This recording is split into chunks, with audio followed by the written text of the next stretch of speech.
உலக அரசியல்ல இன்னைக்கு மிகப்பெரிய கேள்வி ஒண்ணு எழுந்திருக்குது.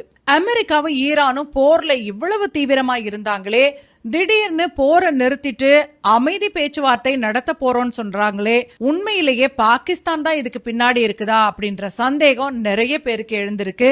ஆனா இதுக்கு பின்னாடி சீனா இருக்கு. சீனா கிட்ட ஒரு மிகப்பெரிய திட்டமும் இருக்கு அப்படிங்கிறது தான் உண்மை.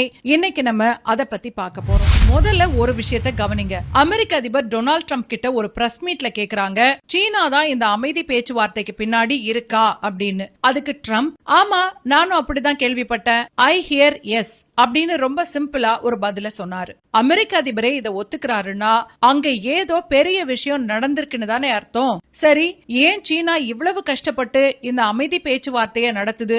இதுக்கு 2 காரணங்கள் இருக்கு. ஈரானோட 80% கச்சா எண்ணெய சீனா தான் வாங்குது. ஒருவேளை போர் நீடிச்சு அந்த ஹார்மோஸ் நீர்ச்சந்தி மூடப்பட்டா சீனாவோட பொருளாதாரமே ஸ்தம்பிச்சு போயிடும். மே 14 ட்ரம்ப் சீனாவுக்கு வராரு. அவர் வர்றதுக்கு முன்னாடி ஒரு சமாதான புறாவா தன்னை காட்டிக்கிட்டா உலகமே சீனாவை அண்ணாந்து பாக்கும் இல்லையா? அமெரிக்காவால முடியாதத சீனா செஞ்சிடுச்சுன்னு ஒரு பெரிய இமேஜும் கிடைக்கும். இதுதான் ஜி ஜின்பிங்கோட கணக்கு. உங்களுக்கு ஒண்ணு தெரியுமா? ஈரானோட முக்கியமான அதிகாரிகள் 3 பேரு நியூயார்க் டைம்ஸ் கிட்ட ஒரு தகவலை சொல்லியிருக்காங்க. சீனா அவங்க கிட்ட ரொம்ப ஸ்ட்ரிக்டா சொல்லிச்சான், இந்த சான்ஸை மிஸ் பண்ணிடாதீங்க, அமைதி பேச்சுவார்த்தைக்கு போயே ஆகணும் அப்படின்னு. ஏன்னா சீனா மட்டும் உதவி செய்யலன்னா அமெரிக்க தடைகளால ஈரான் திவாலாகிடும். ஒரு பக்கம் ஈரானுக்கு அழுத்தம் கொடுத்து, இன்னொரு பக்கம் அமெரிக்காவுக்கும் அழுத்தம் கொடுத்து பாகிஸ்தானை களமா பயன்படுத்தி சீனா இந்த ஆட்டத்தை ஆடிக்கிட்டு இருக்கு.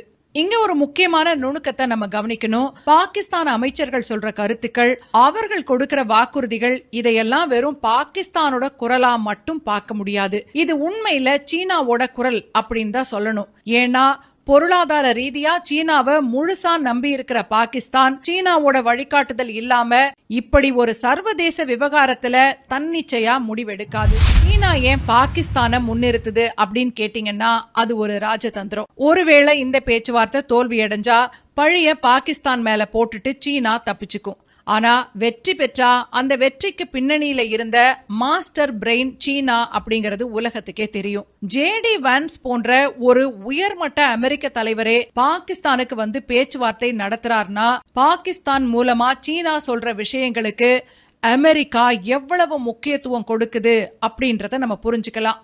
ஈரானோட 10 அம்ச கோரிக்கைகளை அமெரிக்கா ஏத்துக்கிறது மாதிரி தெரியறதுக்கு பின்னாடி இருக்கிற உண்மையான பலம் சீனா தான். ஒருவேளை ஈரான் இந்த வாய்ப்பை தவறவிட்டா அங்க இஸ்ரேல்ல நெத்தன்யாகு தனக்கு கிடைக்க போற 2 வார கால அவகாசத்தை பயன்படுத்தி போரை திரும்பவும் தூண்டி ட்ரம்புக்கு அழுத்தம் கொடுக்க தொடங்கிடுவாரு. சுருக்கமா சொன்னா பாகிஸ்தான் இங்க ஒரு முகமுடி மட்டும்தான். அந்த முகமுடிக்கு பின்னால நின்னு ஆட்டத்தை இயக்கிறது சீனாதான். சீனாவோட இந்த நிழல் அரசியல் தான் ஈரானை இன்னைக்கு ஒரு பலமான இடத்துல அமர வச்சிருக்குது அப்படின்னு தான் சொல்லணும். எப்பவுமே பிடிவாதமா இருக்கிற ட்ரம்ப் எப்படி சமாதான பேச்சுவார்த்தைக்கு இறங்கி வந்தார் அப்படின்னு நிறைய பேருக்கு தோணும். அது மட்டும் இல்ல, துணை அதிபரான ஜேடி வான்ஸையே பேச்சுவார்த்தைக்கு அனுப்பினாரே அப்படின்ற கேள்வியும் எழும். அது ட்ரம்போட ராஜதந்திரம். எப்படின்னு கேக்குறீங்களா? ட்ரம்ப் பொதுவாவே ரொம்ப ஆக்ரோஷமானவரு. ஆனா அவருக்கு தெரியும் இந்த போர் நீடிச்சா அமெரிக்க பொருளாதாரம் காலி ஆயிடும்னு. தன்னை ஒரு போரை தடுக்கும் அதிபரா காட்டிக்க ட்ரம்புக்கு வான்ஸ் ஒரு மிகச்சிறந்த கருவியா இப்போதைக்கு தெரிகிறாரு. இங்கதான் நம்ம ஜேடி வான்ஸ பத்தின ஒரு முக்கியமான விஷயத்த பார்க்கணும். அமெரிக்கா மற்ற நாடுகளோட போர்ல தலையிடக்கூடாது அப்படிங்கறதுல ஜேடி வான்ஸ் எப்பவுமே உறுதியா இருக்கிறவரு. அதனாலதான் அவரு இந்த பேச்சுவார்த்தையை நடத்தினா சரியா இருக்கும்னு ட்ரம்ப் நினைக்கிறாரு. ஜேடி வான்ஸ் இப்படி நினைக்கிறதுக்கு பின்னாடி ஒரு உருக்கமான காரணம் இருக்கு. அவரு ஏற்கனவே ராணுவத்துல இருந்திருக்கிறாரு, மரைன் பிரிவுல. ஈராக் போர்ல நேரடியா பங்கேற்றும் இருக்கிறாரு. அதனால போர்னால ஏற்படுற உயிரிழப்புகளையும் அமெரிக்க பொருளாதாரம் எப்படி சீரழிஞ்சிச்சு அப்படிங்கறதையும் அவர் நேர்ல பாத்திருக்காரு. அதனாலதான் அமெரிக்காவோட பணமும் வீரர்களோட உயிரும் வீணாக கூடாது அப்படின்றத கொள்கையா வச்சிருக்காரு. யுக்ரைன் போரா இருந்தாலும் சரி, இப்ப நடக்கிற ஈரான் போரா இருந்தாலும் சரி, ஆயுதங்களை அனுப்புறதை விட பேச்சுவார்த்தை தான் சிறந்தது அப்படின்னு வான்ஸ் தொடர்ந்து சொல்லிக்கிட்டு இருக்காரு. சுருக்கமா சொல்லணும்னா ட்ரம்ப் ஒரு பிசினஸ் மேன் மாதிரி லாபத்தை பாக்குறாரு. ஜேடி வான்ஸ் ஒரு ராணுவ வீரரா போரோட வலிய பார்த்து பேசுறாரு. இந்த ஆக்ரோஷம் பிளஸ் அமைதி கூட்டணி தான் இப்போ பாகிஸ்தான்ல ஈரானோட 10 அம்ச கோரிக்கைகளை வச்சு சீனாவோட ஒரு மாரத்தான் ஆட்டத்தை ஆடிக்கிட்டு இருக்கு. வடகொரிய அதிபர் கிம் ஜாங் உன் சீன வெளியுறவுத்துறை அமைச்சர் வாங் ஈய பியாங்யாங்ல சந்திச்சாரு.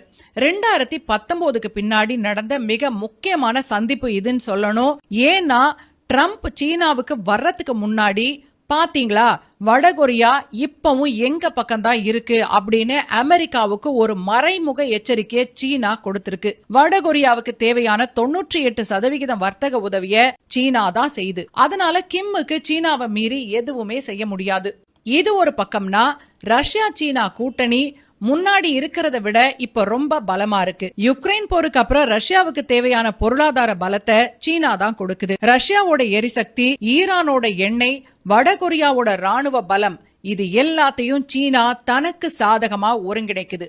அதாவது அமெரிக்காவை எதிர்க்கிற எல்லா நாடுகளையும் சீனா தன்னோட குடைக்கு கீழே கொண்டு வந்திருக்கு. இது அமெரிக்காவுக்கு விடப்பட்ட ஒரு மிகப்பெரிய சவால். சரி, இதுல இந்தியா எங்க இருக்கு அப்படின்னு நிறைய பேருக்கு தோணும். இந்தியா நல்ல இடத்துல தான் இருக்கு. இந்தியாவையும் சீனாவையும் G2 நாடுகள்னு ட்ரம்ப் ரொம்ப பெருமையா சொல்றாரு.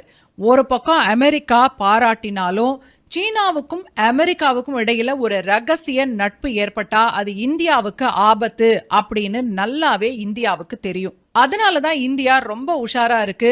ஒரு பக்கம் அமெரிக்காவோட கூட்டு சேருது, இன்னொரு பக்கம் ரஷ்யாவோட நட்பை தொடருது. சீனா பணத்தை வச்சு நாடுகளை மிரட்டுதுன்னா இந்தியா நட்பை வச்சு நாடுகளை இணைக்குது. இதுதான் ரெண்டு பேருக்கும் இருக்கிற வித்தியாசம். உற்பத்தி வேகத்துல நம்ம சீனாவை விட பின்தங்கி இருக்கிறோம். ஆனா நம்பிக்கையில நாம தான் முன்னாடி இருக்கிறோம். ஈரான் இப்படி அமைதி பேச்சுவார்த்தைக்கு வர்றதுக்கு சீனா தான் காரணம், ஈரானோட பலத்துக்கும் சீனா தான் காரணம்னு சொன்னா நிறைய பேருக்கு கோபம் வரும். இல்ல ஈரான் உண்மையிலேயே ராணுவ ரீதியா பலமா இருக்கு அப்படின்னா, ஆனா அந்த பலத்திற்கு பின்னால் சீனா எப்படி இருக்குது அப்படிங்கறத நம்ம பார்க்கணும். அமெரிக்கா ஈரானை முழுசுமா முடக்கணும் அப்படின்னு நினைச்சாங்க. ஆனா ஈரான் தலை நிமிர்ந்து நிக்குது அப்படின்னா அதுக்கு பின்னாடி சீனா என்னெல்லாம் செஞ்சிருக்குன்னு பாருங்க. அமெரிக்கா பொருளாதார தடை விதிச்சிருந்தாலும் ஈரானோட 90% கச்சா எண்ணெயை சீனா தொடர்ந்து வாங்கிக்கிட்டு இருந்தது. இது ஈரானோட பொருளாதாரத்தை விழாம காப்பாத்துச்சு. நீண்ட நாள் பகையாளிகளா இருந்த ஈரானையும் சவுதி அரேபியாவையும் சீனா ஒரே மேஜையில உட்கார வச்சு சமாதானம் செஞ்சுச்சு. இது அமெரிக்காவுக்கு விழுந்த மிகப்பெரிய ராஜதந்திர அடின்னு சொல்லணும். அடுத்ததா முக்கியமான விஷயம், $400 பில்லியன் மதிப்பிலான 25 ஆண்டுகால ஒப்பந்தத்து மூலமா ஈரானோட உள்கட்டமைப்பு, பிறகு ராணுவ தொழில்நுட்பம், இதையெல்லாம் தொடர்ந்து சீனா மேம்படுத்தி கொடுத்திருக்கு. போரே இல்லாம ஒரு நாட்டை அடிபணி வைக்கிறது தான் உண்மையான வெற்றின்னு ஒரு சீன பழமொழி இருக்கு. அதை தான் சீனா செஞ்சுக்கிட்டு இருக்கு. இப்போதைக்கு ஏற்பட்டிருக்கிற இந்த தற்காலிக போர் நிறுத்தம் அப்படின்றது நீடிக்குமா? இந்த பேச்சுவார்த்தைக்கு பிறகு பார்க்கலாம். எதுவா இருந்தாலும் இன்றைக்கு அமெரிக்காவும் இறங்கி வந்திருக்கிறது. இத்தனை நாட்களா அமெரிக்கா இந்த சமாதான பேச்சுவார்த்தை அப்படின்றதுக்கு ஒத்துக்கல. இன்னைக்கு இறங்கி வந்திருக்கிறாங்க. அதுவும் ஈரானோட 10 அம்ச கோரிக்கைகளை முன்னிறுத்தி அப்படிங்கிறது ஒரு பெரிய விஷயம் இல்லையா? நம்ம பார்க்கலாம். உலகம் அமைதியா இருக்கணும் அப்படின்றதா நம்முடைய விருப்பம். இந்த நிகழ்ச்சி பத்தின உங்களுடைய கருத்துக்களை கமெண்ட்ல பதிவு பண்ணுங்க. உங்களுக்கு இந்த வீடியோ பிடிச்சிருந்தா உங்க நண்பர்களோட